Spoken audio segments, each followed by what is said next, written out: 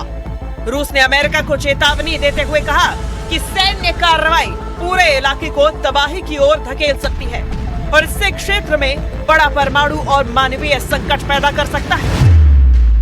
Как Соединенные Штаты продолжают Наибольшую обеспокоенность вызывает агрессивный курс Вашингтона на использование военной силы и угрозы ее применения в отношении Исламской Республики Иран.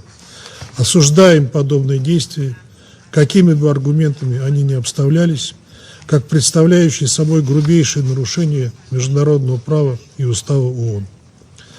Настоятельно призываем горячие головы в Вашингтоне и других столицах, вынашивающие планы повторения военной авантюры, одуматься и не допустить трагедии июня 2025 года.